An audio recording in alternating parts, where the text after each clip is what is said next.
All right. Good afternoon, everybody, and welcome to Hands On. My name is Alana, and I'm from the Innovation Cluster. For those of you who aren't familiar with the Innovation Cluster, we're a not-for-profit organization that supports startups working in innovation and technology. We do so by offering advisory services, access to partnerships, and workshops such as this one. We encourage you to apply if you have an innovative idea or a startup working in technology, and you can do so at www.innovationcluster.ca. So again, welcome to Hands On, Fundamentals of Inbound Marketing. Today we have Mina from Hubspot, and Hubspot is a full platform that leads in marketing, sales, customer service, and CRM software that sets startups up to large organizations for long-term success. So today we're going to be going over what inbound marketing is, why it's effective in today's market, and how inbound marketing strategies can effectively increase your customer base. So there is a lot to cover, and we're going to jump right in. So please welcome Mina, and she will get started. Awesome. Thank you, Alana, for the kind introduction. Really loved it. Hi, everyone. Really excited to be here. Before we begin, I'd like to mention that this education series is presented by Hubspot for Startups. Our program is a combination of education resources and tailored training, integrated platform for startups, and last but not the least, startup pricing that we give to our professional software. We do give up to 90% discount to our startups through approved partners. I'm going to leave this slide here for you guys so then you can check it out when you receive a copy of the presentation. So today we're going to talk about the fundamentals of inbound marketing. But before I tell you guys about myself, I want to know about you guys. So my first question is, are you a B2B or B2C? And feel free to drop it in the chat or unmute yourself. And come on, don't be shy. We have a fairly decent audience today.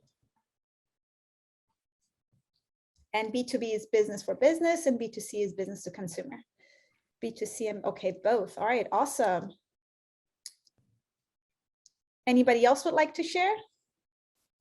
B2B, awesome. Okay, both. All right, that's great. Next question, on a scale of 1 to 10, how familiar are you with inbound marketing or sales? And 1 means that you don't know anything about it, and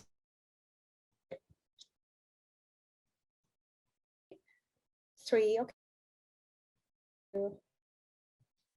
Those are some really great numbers. My next question for you guys, are you using any apps or tools to manage your marketing processes? So examples could be Facebook, Instagram, Google Ads, and LinkedIn. I'd love to know what you guys are working on. LinkedIn is amazing. All mentioned. No, but Twitter and LinkedIn. Yeah, Twitter is pretty good too. All plus Pinterest. Oh, I love Pinterest. All right, and then final question. Tell me about your startup or business model in 3 characters. So I'd like to know what you guys are doing. SEOs. Yeah, SEOs are great too.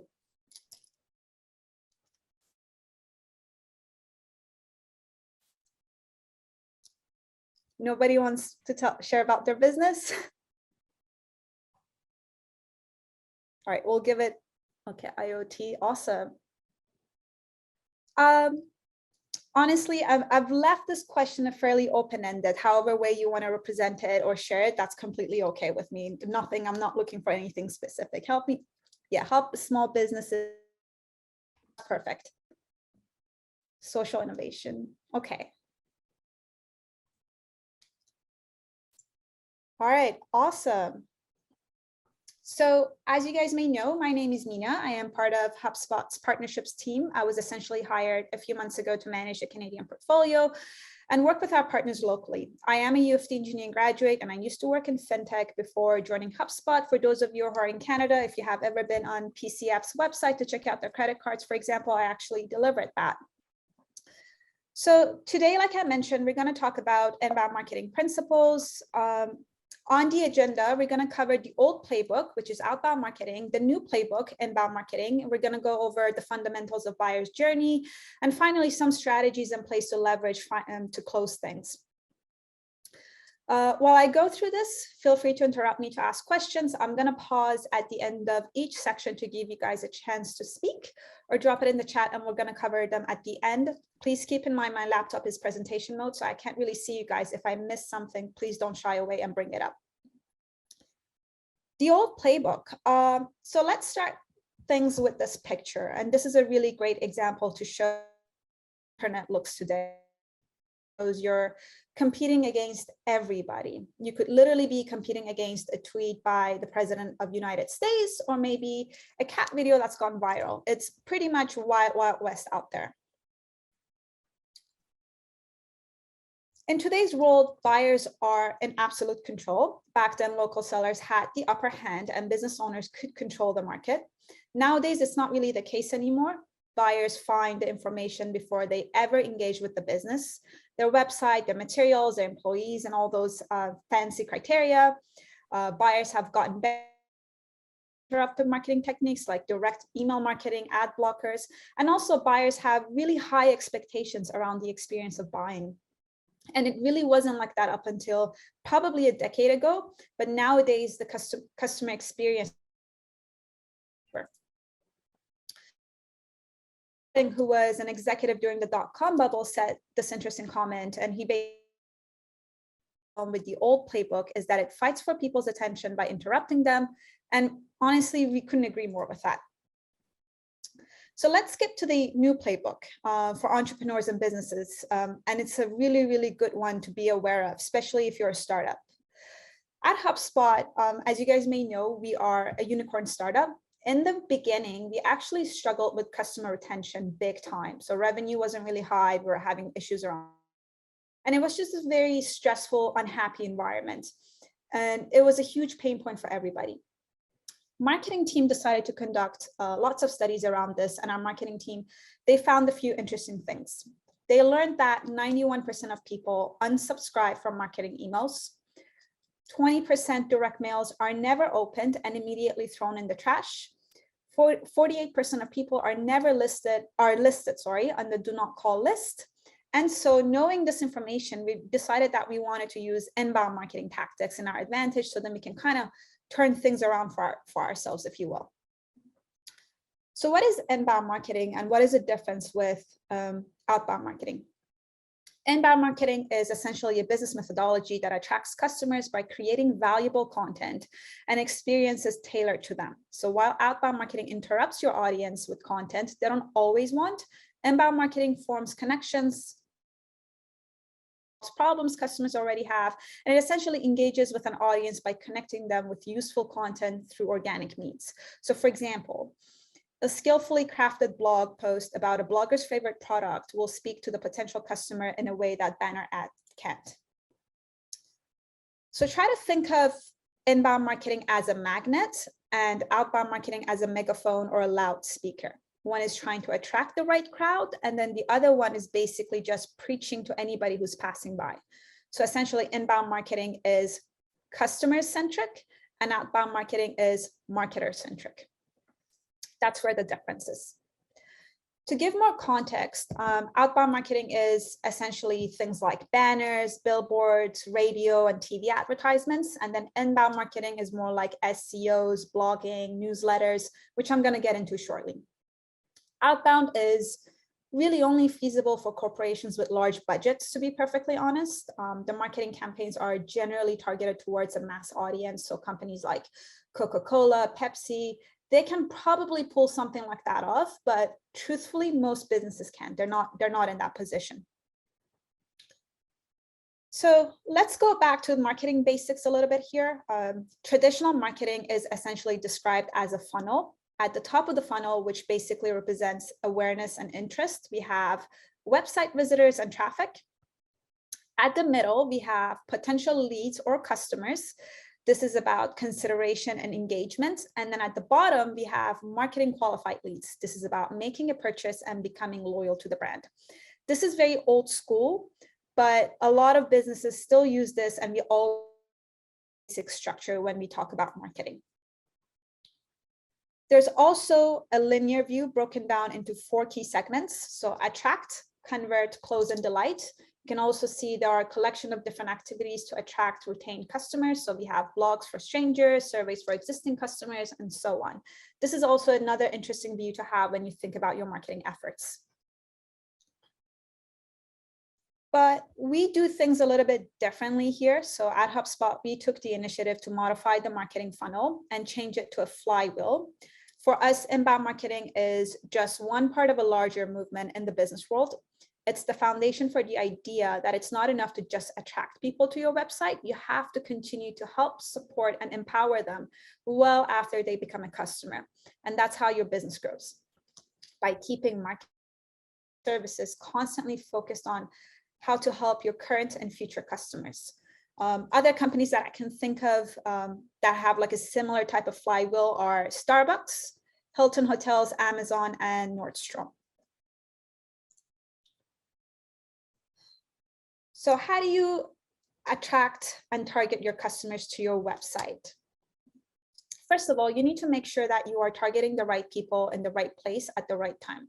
And for that reason, knowing your buyer persona is really important so that you can figure out what format and what content you should be putting out there. So for example, people probably hang out on Instagram or Pinterest for design ideas, retail purchases, or overall storytelling. They probably use YouTube for tutorials, and then they likely read blogs for more technical things. So understanding this about your buyer is going to help you understand what you need to do. So last thing you want to do is spend money on ads in a place that your buyers are not hanging out. So it's a philosophy of pulling people in by actually showing you're adding value and caring about them. You need to cover 5 things before you shape your marketing strategies. One is understanding inbound marketing principles, or just knowing the basics of it, which we just covered. The second thing is that you need to understand and have a good, clear definition of what your company's purpose is. So this is really going beyond the profit. You really want to state what your mission is and what you're trying to accomplish through your business. The third thing is knowing your business goals that you're trying to achieve. So this could be increasing your year-on-year revenue. Maybe you're targeting brand awareness because you want people to understand what your product is about, or the key thing for you is to generate more QL. So you have to understand your business goals for the quarter or the year as well. Fourth thing is buyer persona. I'm not going to get into the details of buyer persona today, as we have a different workshop for this, but your starting point for inbound marketing is to figure out who your audience is. So it's also important for you to know how they like to make a purchase. Once you know your persona, you know how to approach them. And once you do that, you can also create personalized experiences for them. So for example, if your customer is hanging out on LinkedIn, then great, we're going to go out and hang out on LinkedIn. And then the fifth thing, is the buyer journey. And I'm going to discuss this very briefly in the next section. Before I move on, any questions? Should I pause? And feel free to unmute yourself too. Hi, this is Patricia here. Sorry, I turned my camera off. No worries. Oh shoot. Okay. So you're saying that the inbound principles is to do with the flywheel. Is that my understanding correct? Yes, absolutely. Yeah. So for you, I'll explain how things are broken down. We're going to get into a little bit more. So basically, inbound is really you're trying to attract the right crowd. You don't want to go out there and advertise your product to everybody because it's probably not going to make sense. So the inbound marketing is about attracting the right crowd, but it's also the fact that when you attract them, you want to engage them and you want to retain them, or in this case, we say delight. So we built all of those things around inbound marketing. Okay, so could I just give you a quick example? So my business is to do with EFT tapping. I do a lot of stuff on Twitter. And it's basically using Twitter Spaces, so you got to get a bit creative. I have an interview, actually I'm being interviewed on by Twitter Spaces. I think it's June 1st. It's either June 1st or July 1st, but who I'm attracting is basically anybody who is, so say for example, moms who are stressed out, trying to find simple, easy way, like 5 minutes of tapping a day, for example, is beneficial because it lowers your cortisol levels. So what I've been posting is stuff pertaining to that. It's like did you know, about this? There's lots of research that shows this. It might seem kind of boring or whatever, but I No, don't but know. you're doing the right thing. You're targeting the right audience because you know exactly who you're going to and you know who you want to attract. So you're actually doing the right thing. Yeah. Okay. That's all I wanted to know. Thank you. Sorry. Awesome. Can you slow down a little bit when you speak? I'm sorry. I'm not trying to be Okay, rude. sorry about that. Yeah. Oh, No, absolutely. it's okay. It's okay. Yeah. No, I get it. Okay. Thank you. Awesome. All right, let's talk about the fundamentals of buyer journey. This is going to be very quick, and it's going to tie back to marketing, and you guys will see how it's relevant. So the buyer's journey is the active research process a potential buyer goes through leading up to their purchase. It follows them through the stages of becoming aware of a need, considering different solutions to fulfill that need, and then making a decision between the different solutions. You can use the buyer journey to create content at different stages, and this is how we identified it. We use free guides, ebooks, videos, and blogs to woo our potential leads. Our target audience for our webinars, case studies, and demos are essentially for people who we believe are considering to make a purchase. Free trials, again, demos and consultations with the sales team are targeted towards qualified leads who we believe are ready to actually make a purchase. So it's heavily segmented and structured for us. I'll take a moment and pause here for you guys to take a look at this. So like I mentioned, everything is broken down into different buckets. There's one other view on these buckets that I'm going to cover as well shortly.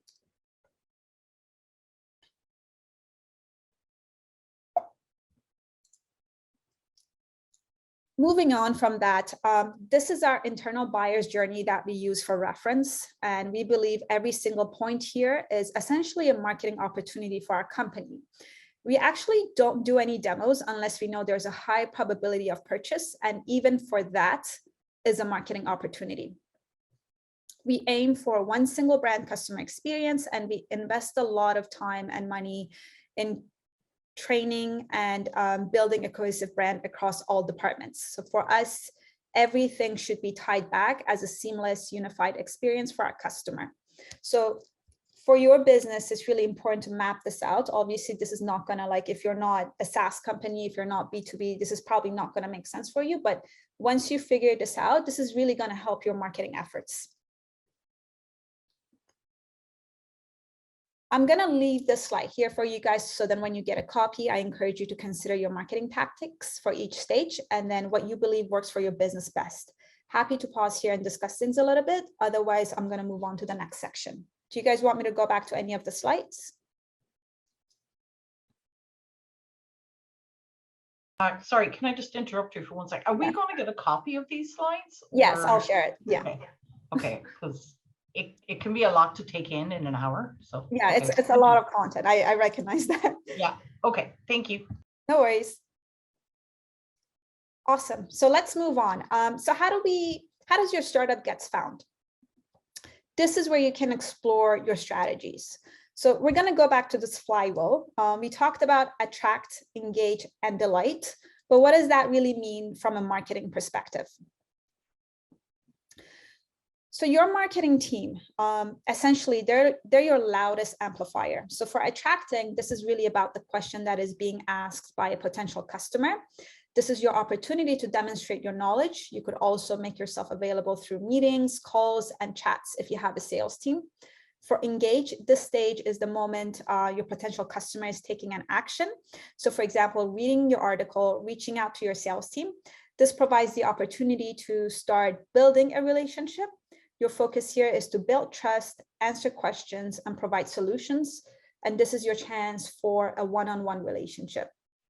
For delighting, this revolves around providing an outstanding experience and exceeding your customers' expectations. And this is your opportunity to create advocates for yourself.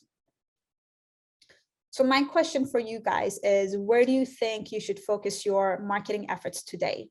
Is it attracting, engaging, or delighting? And feel free to drop that in the chat. I'm just going to quickly go back to the slide so then you guys can have a view of that.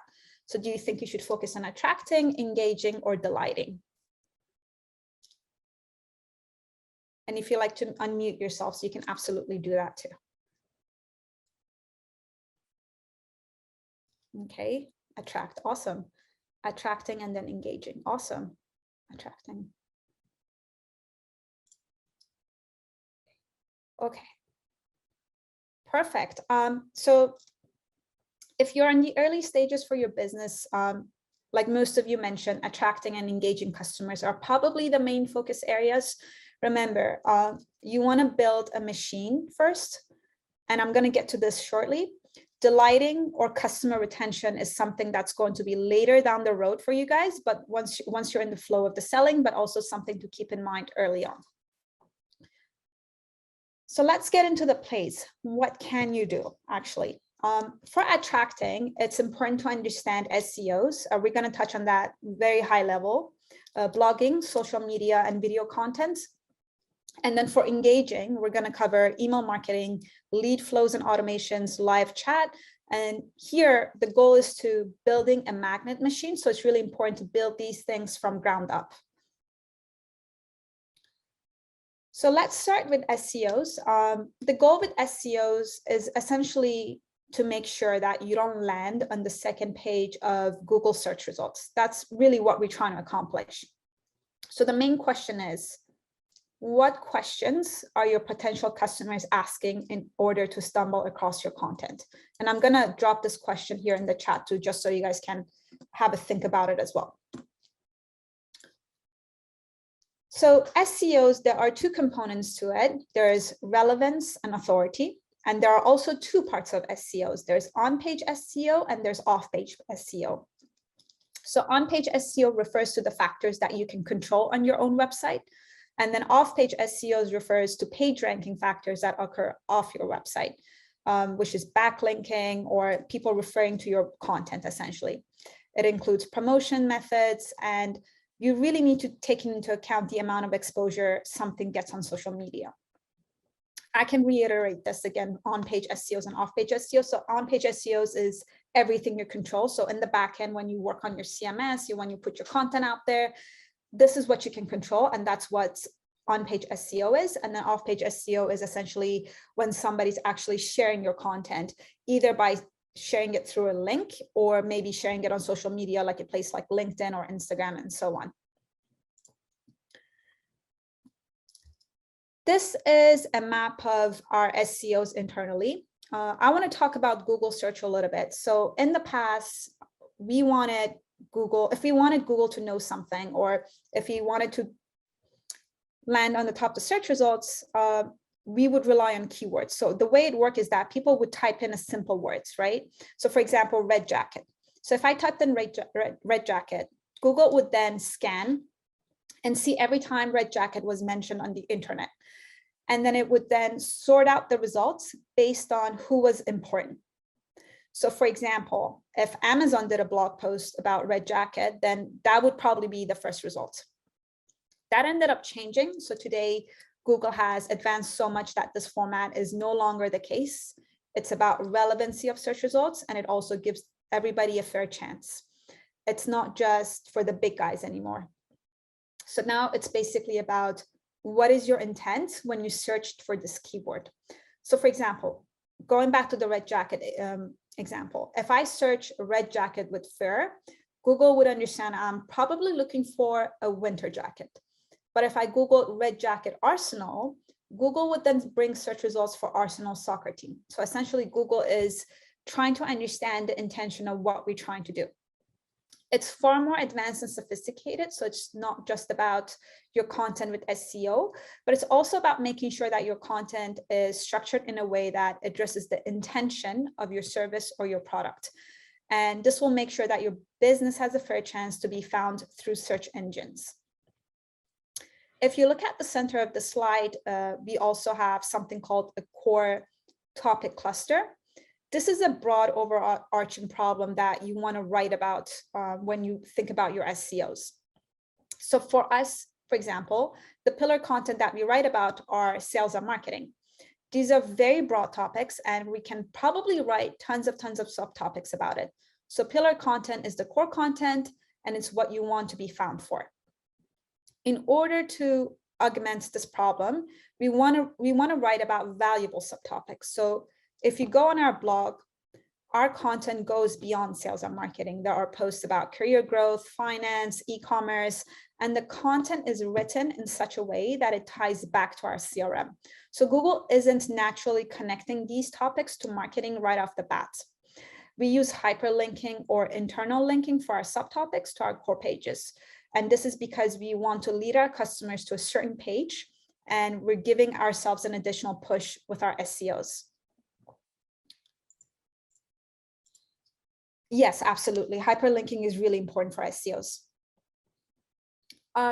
So going back to the red jacket fur, this is the search results I got. And then I got Nordstrom at Zara as the suggested places to shop from. So this is how sophisticated Google is.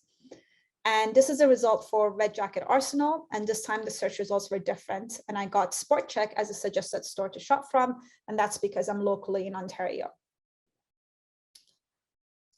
I want to share an internal use case with you guys. And on the right-hand side, this is how things looked for us in the back end visually when we did our SEOs. And if you look at the, left-hand side was the old view, and the right-hand side is a new view.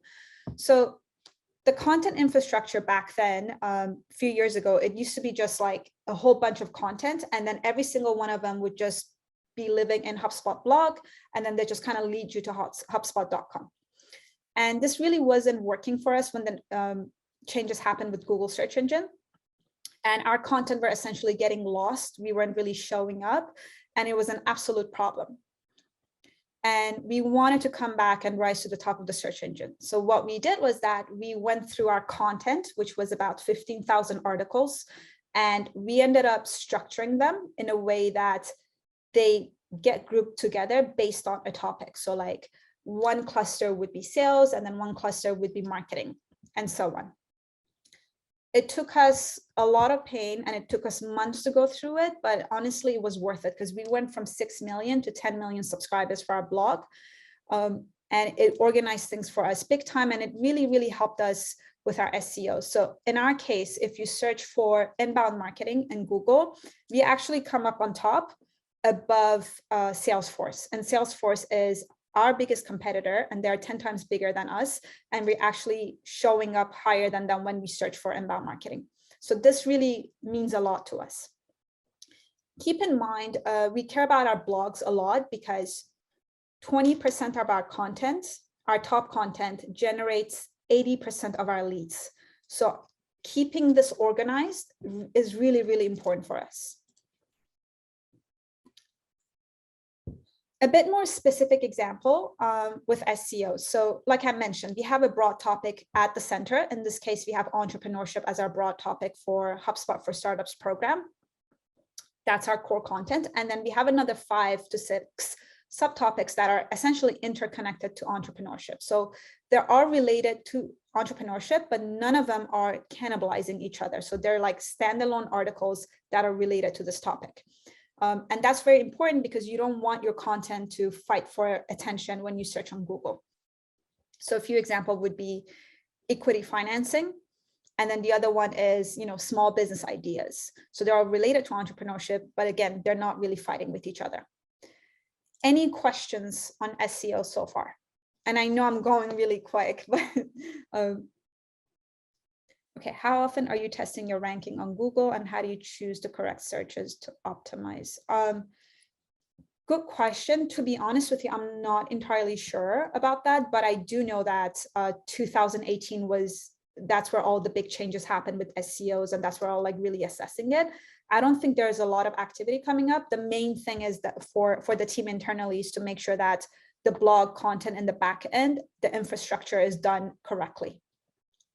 And how do you choose the correct searches to optimize?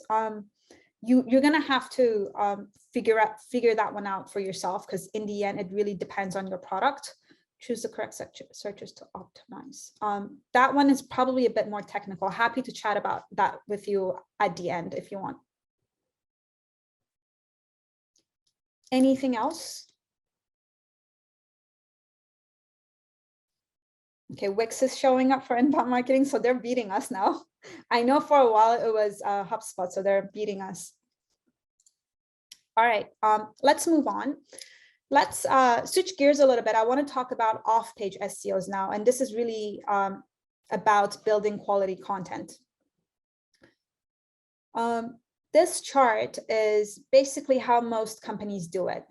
They need to get organic traffic, and then they decide to write a blog. They spend all these time creating blog, and they create tons of content. A couple of months pass by, and they're not really getting any traffic.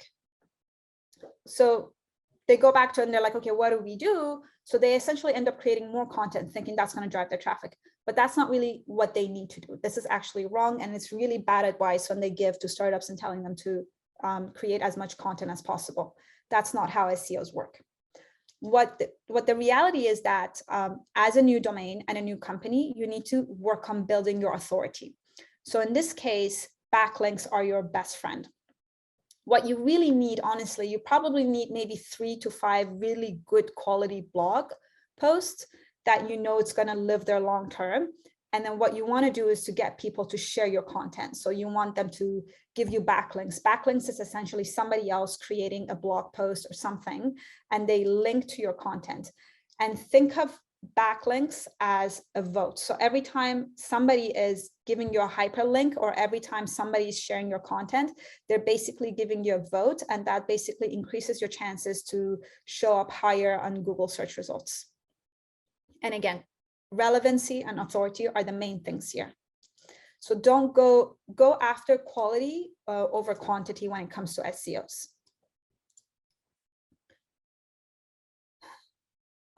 Going back to the definition of backlinks, in the inbound world, essentially, like I mentioned, backlinks are your votes. The more you get them, the better for your content, and it's going to improve your site ranking.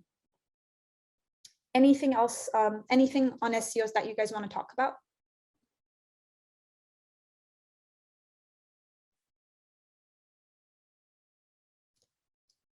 Okay, let's move on to blogging. So once you get the hang of SEOs, then you move on to blogging, essentially. To reiterate this, if SEO is important for your business, then you should care about blogging, so then you can be found on Google and get your credit.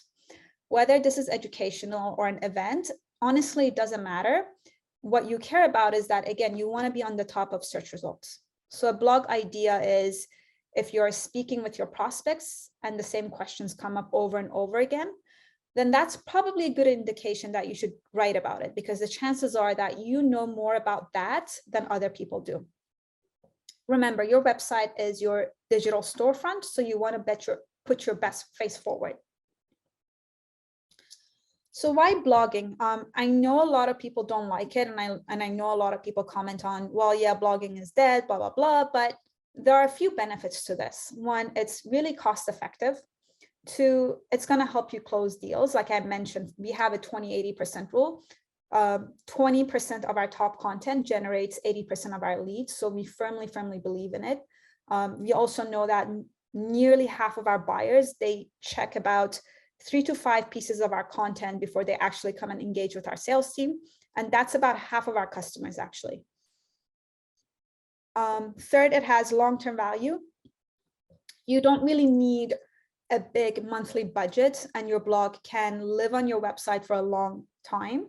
And fourth is it drives traffic to your website. You know, for example, we've produced so much content, again, that we do come up on search results quite often, and Salesforce doesn't get that attention that the way that we do. If you don't wish to blog on your website, that's completely fine. You can always rely on authority blogging. Authority blogging basically means using a third party with authority domain for your content. So think of websites like Medium, Quora, Reddit, and LinkedIn. I'll give you guys an example. So we have a partner in Toronto. They produce lots of content on Medium website, and they talk about Canada's startup ecosystem. So I actually use his content for my own internal presentations. And he's always coming to me when he's got questions about CRM, because he's finding us through our blogs. So we're doing like a full circle with each other here. He's using inbound marketing to attract me, which is working in his case. And then we're using inbound marketing to attract somebody like him, which is also working in our case. Any questions on blogging?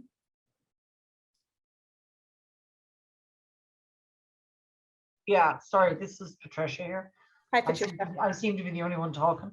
So, like, is it worth people's time? I often wonder, how do people get started with blogs?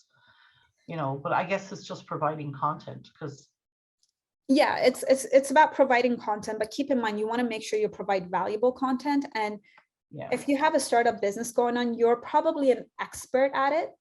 And I'm assuming people are coming to you with questions. So if you see this pattern where people are asking you the same questions over and over again, honestly, it's worth to write a blog about it. That's how we like approach things internally. yeah, I find that I just post a lot of stuff about the research. So, because some people are like, what the hell is tapping? And I'm like, well, it's not tap dancing, because I have no moves. And then I just talk a little bit about the research, or I'll post something specific and just state that there are, you know, like, did you know that Harvard Medical School actually supports this, or they're doing research towards this? So then people, they kind of know that this isn't a whole load of, you know, it's some new craze or something like that. So yeah, sorry. No, I'm with you on that. And if you, like I said, like honestly, it could be worth it for you to publish that on Medium or Reddit. Reddit gets tons of attention, and Medium is also a really great website for that. Like I would go past, like in your case, it sounds like you could definitely go past Twitter. Okay, thanks. No worries. All right, let's move on to social media. Social media platforms are not equal. You can't put the same content on Facebook, LinkedIn, and Twitter, for example. We should probably put our content in the right format, in the right place at the right time. So Twitter is really good for live events and trends, and it's really a great way for you to engage with your customers in real time. It's short and sweet. It's also a great way for you to kind of get a good sense of what your customer is thinking or what the business perspective is. You can also follow relevant hashtags that can actually help you engage with people who are looking at your product. Let's flip over to Facebook. It's probably a little bit more personal where you interact with your social network. Facebook is also an acquisition channel, and people have their businesses also set up there, and they post pictures and videos. It's really lighthearted. Instagram, on the other hand, it's all visuals based on storytelling through pictures and videos. Pinterest, same thing. LinkedIn is really important for everybody because this is where your credibility of your business probably is living. So it's also a great source to post your content and engage with relevant community and be viewed as a leader. That's what everybody's trying to do on LinkedIn, essentially. So if you understand where your audience is living, then you can get the right content at the right time in front of your audience. So for us, for example, we're not on Instagram because that's just like our audience is not really, like HubSpot is on Instagram, but HubSpot for startups is not on Instagram because we don't really find our kind of target audience there. If you guys have any tips or tricks or questions, I'm happy to give it a moment as well. No? All right, let's move on. For social media, marketing isn't all arts and crafts. You also need to analyze how your content is performing. So how many of you guys know exactly where your traffic is coming from? Do you know where you should be hanging out? And to be honest with you, most people don't, and they don't always notice success with it. So you should have a goal for yourself when you do your marketing and when you do your content. So say you want to have 500 leads, then the question is, how many traffic do you need? Because it's a marketing funnel. It's gonna get reduced as they go to the next stage. And then once you know your benchmark, then all of your marketing strategies are gonna go towards that. In terms of content, it's also, we know it's very time consuming. It's going to take you hours and hours. So for you, it's really one thing to think about is you want to have a mix of creation and curation.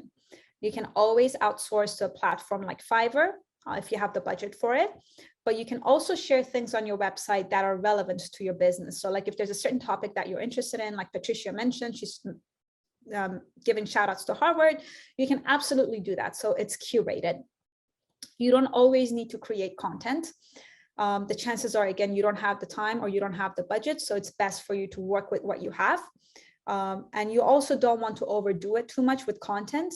If you do, there is this general rule of thumb that half of your followers will unfollow you if you become overly promotional with your content. For social media to be successful, unfortunately, I hate to admit it, it does require a little bit of promotion. Keep in mind the organic reach on a platform like Facebook is little to none. So it's not going to hurt you to maybe put aside a budget to test these things out to see what works for your business best. And once you understand your persona, you can spend money on the right ad. So Facebook, going to that, they pay to play. So if you really want to reach your audience and you can't rely on organic reach alone, you can kind of like maybe look into them. Boosting posts allows you to get content in front of the people you want to see. And then LinkedIn, on the other hand, is really great for using targeted advertising to reach a more qualified audience. Timing is also really important for you. You want your post to go live when your buyer persona is online. So for example, in my role, I'm usually spending time on LinkedIn between the 9 to 5 timeframe.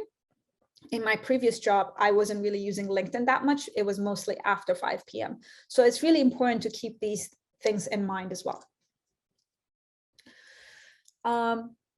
Just going back to the ads again, this is a creative example for Google Ads and Seos for Canva.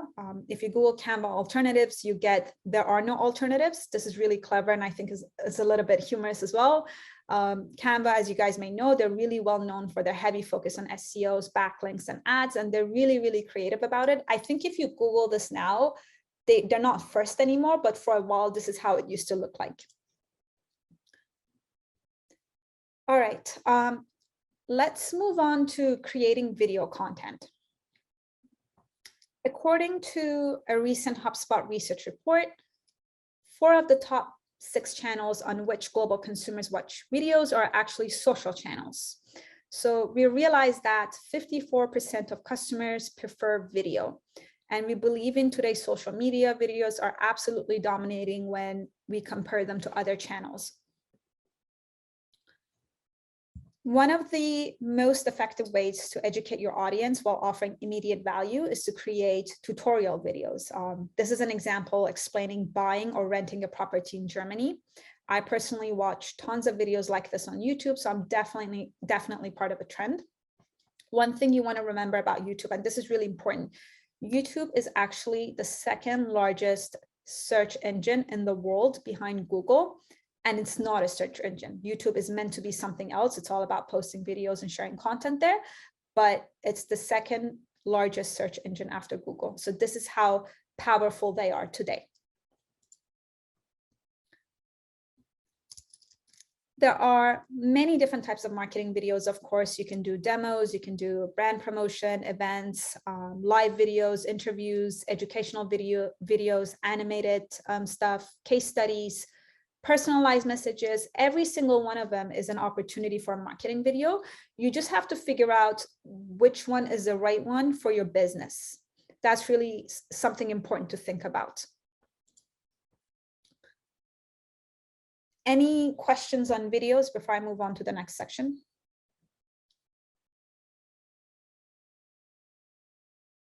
Okay, let's move on. Email marketing automation. The first email marketing was sent in 1978, and this resulted in 13 million in sales of computer machines, and it kicked off what has become one of the most highly used marketing channels, even to this day. Given its early beginnings, email isn't as shiny as some of the newer channels that we just talked about, like messaging, social medias, and video, but it is still effective to build an owned audience and get results. Email marketing is not dead. It does, when it comes to customer acquisition, it does 40 times more effective. It's 40 times more effective than Twitter and Facebook combined. So some quick tips when you do your email marketing. One is your copy. You want to make sure the copy in the body voice and stick to only one topic when you do your email. So if you have 3 topics that you want to talk about, make sure you break that down, make sure you simplify it, and make sure it's easy to digest.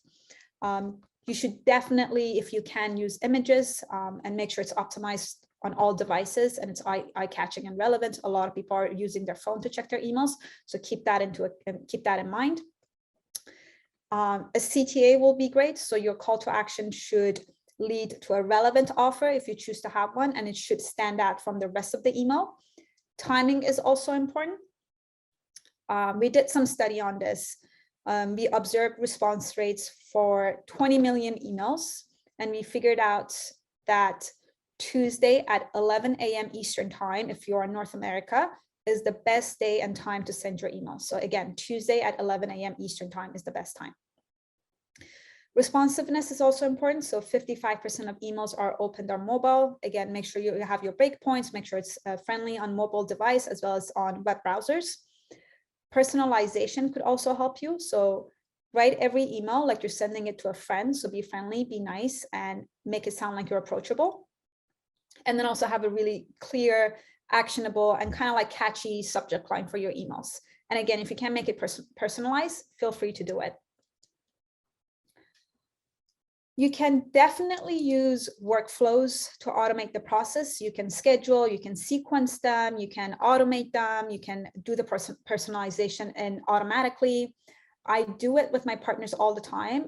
If you have a large contact list, this is going to be worth the investment. So if you're like under like 20, you probably don't need it. But if you're like 50, 100 or more than that, that's definitely something that you need to look into. Let's move on to live chats and chatbots.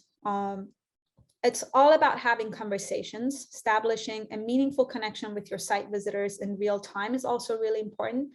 It can convert new leads, close more deals, and provide better support to your prospects and customers.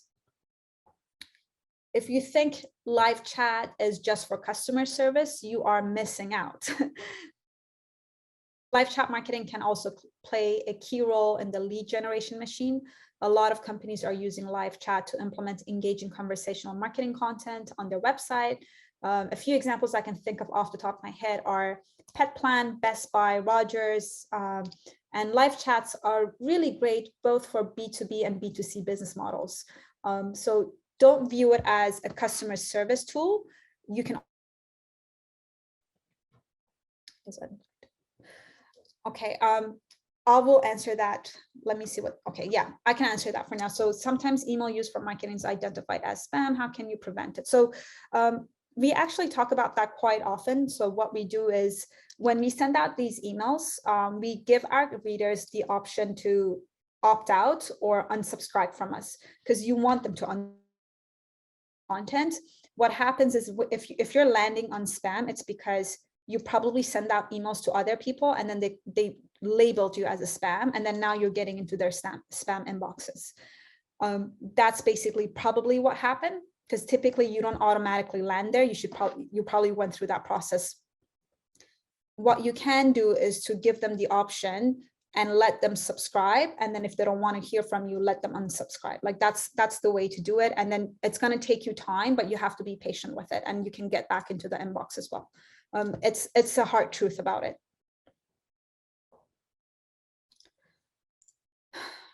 All right, did that answer your question, by the way? Okay, awesome.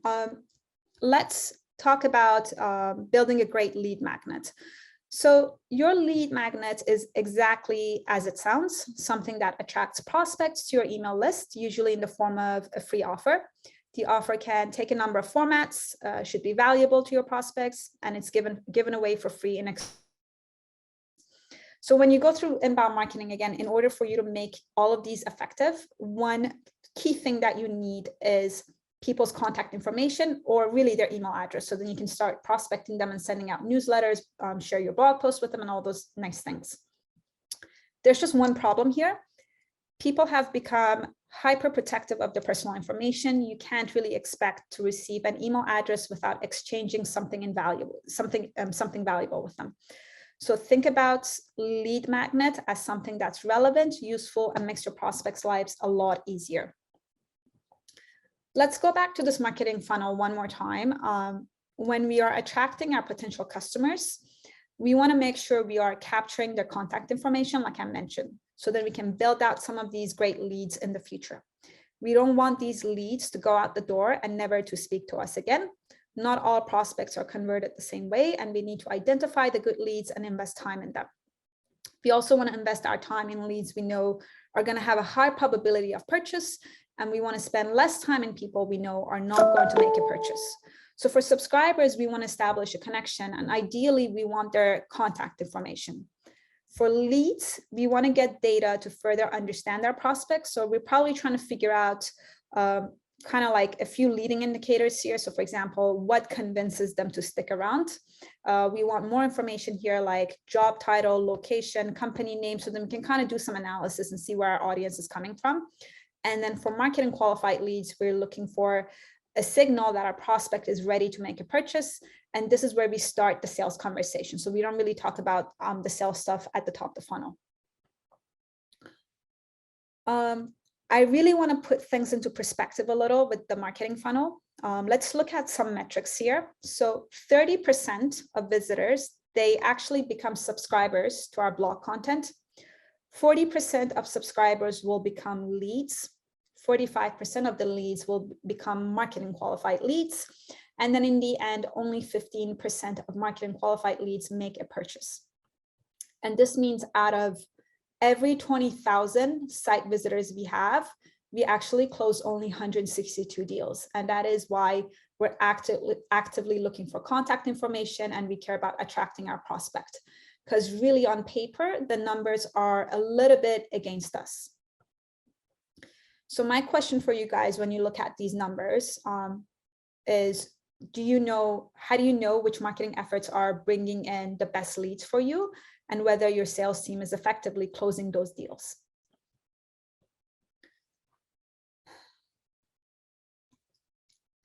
So let's show you guys some examples.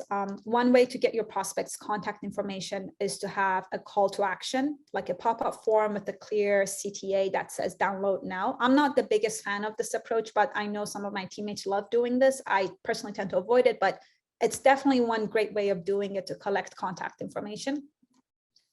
And then the next thing is to get them to a landing page. This will give them an overview of what they are signing up for and information they are giving us.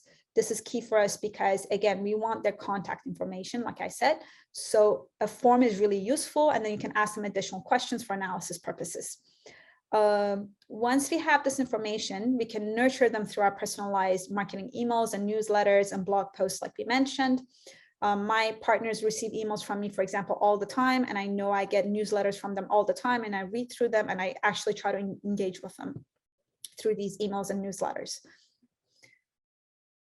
Going back to this, once the customer or prospect is giving their info and they download that call to action that we shared with them, we should definitely take them to a thank you page, and they can download the offer there.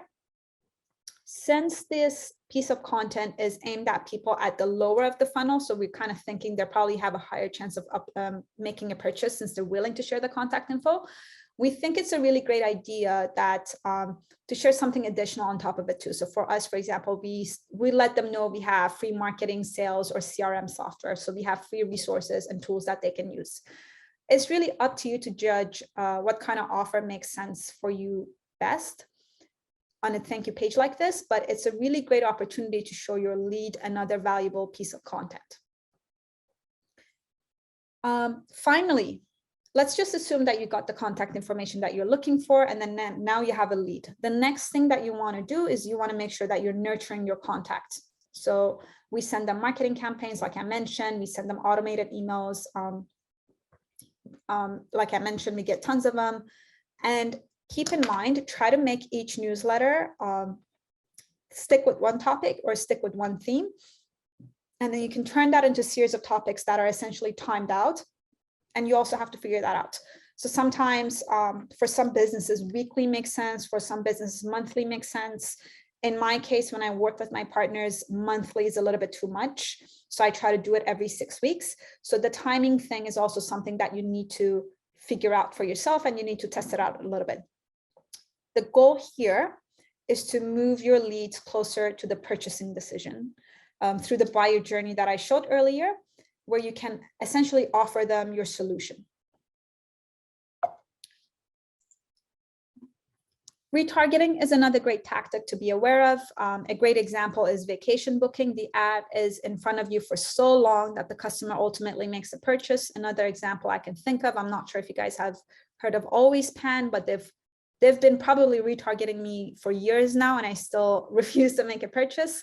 But it did lead me to do research on their product. I did go on Reddit to read about them. I did go on LinkedIn to find out about them. And ultimately, I made the decision to pass, but they're really, really heavy with their retargeting approach. Again, these are a few other examples of nurturing emails that you guys can have access to after the presentation. I'm not going to get into them, but I'll leave them here. For this particular one, what happens is that a lead has visited a pricing page, and in our CRM we actually get a notification when somebody goes to our pricing page and we have their contact info. So in this case, this person Kip, he actually ended up reaching out to them to have a further conversation because he got the notification. So this is something that you could always do as well. So like if somebody visits your website and you know that they have, reach out to them immediately and try to have a conversation. You can do it. Like I mentioned, we get notifications when our contacts go on our website. It is a little bit creepy, but it does help us figure out who is secretly interested in our products and whether we should nurture them or not.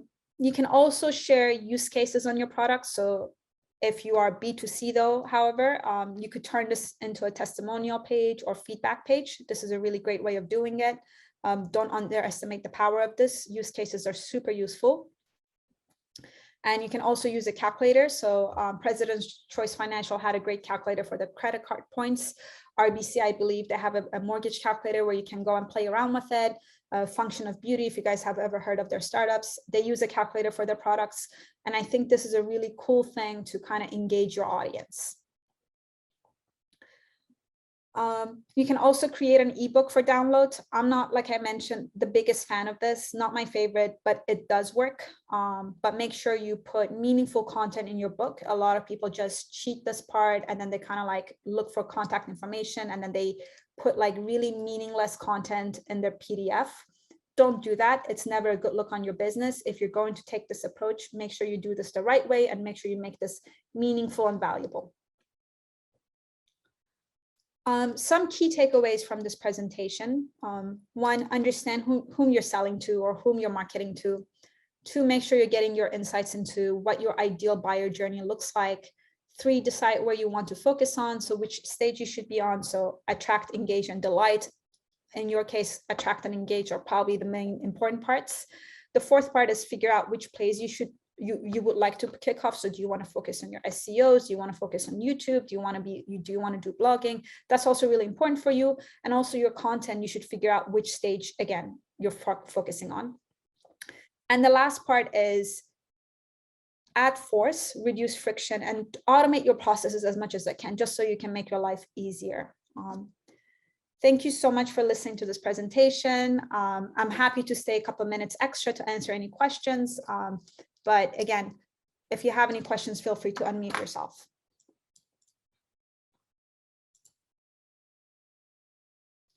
Okay. No worries. Let's go back. So sorry, I did not understand that due to the fact that there are sites for SEO site review. Can you introduce a site for SEO site review?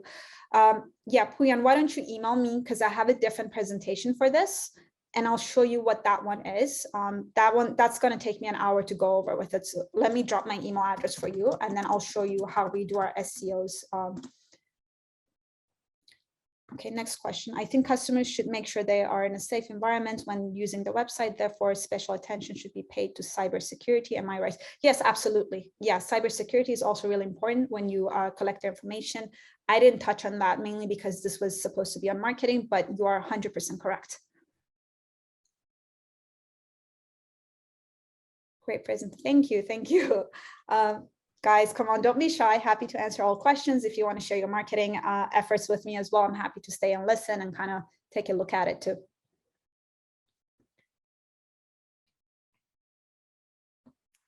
Okay, I think if there isn't any questions, it is 1 o'clock, so we'll start wrapping up. Again, this is going to be posted on our YouTube channel, and then Mina just dropped her email in the chat for you to contact her if you have any questions. So thank you so much, Mina, for your time and the presentation today. And thank you to everybody that attended today. There will be a lot more workshops coming up soon with Mina on a bunch of different topics. So stay tuned to our social media to stay in the loop for that. And again, thank you to everybody for coming today. We'll see you guys later.